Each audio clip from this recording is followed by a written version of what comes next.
everyone, and welcome to my Raymarching devlog. Today I'm going to share my game called Babel, which is a Raymarch game in Unity. Here you can see some gameplay of Babel. You play as a little orb, exploring an endless world. Let's dive into how I made it. So let's start by talking about Raymarching and signed distance functions, or SDFs. Raymarching is a rendering technique that allows us to create complex 3D scenes using mathematical functions, rather than traditional meshes you would see in Unity or any other standard game engines. Essentially, we're tracing rays that measure the distance to a closest surface in the scene. This distance will then tell us how much we can march along our ray's direction before we hit something. We will repeatedly step along the ray by this distance until we get close enough to a surface or we get too far away from our starting point.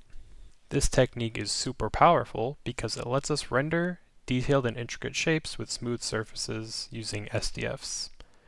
To get a bit more into SDFs, they are mathematical functions that give us the signed distance from any point to the surface of a shape. So outside of a shape, we'll get a positive distance, and on inside of a shape, we'll get a negative distance. These SDFs allow us to tell whether our ray is intersecting with an object. We can combine SDFs in interesting ways to create more complex scenes and shapes with operations like union, subtraction, and intersection. Additionally, you can rotate, scale, bend, skew, and any combination of those things. My journey started on shadertoy. It's a great website for learning shaders. I started by creating a 2D Raymarching example, and then I moved on to a 3D one. After these initial experiments, I became more comfortable and decided to move on to my Raymarching game in Unity. I began by implementing a basic Raymarching shader that interacts with Unity meshes, but eventually I decided not to use the interaction with normal meshes because I thought the game would be more novel if everything was Raymarched. In this process of creating the shader, I added a Lambertian lighting model with support for directional and point lights. I then began the process of experimenting with combining different shapes, repeating them, rotating them, and eventually I landed on this world full of cubes with hollowed out spheres on the inside. To hide the limited ray distance, I added a fog to make it feel more infinite.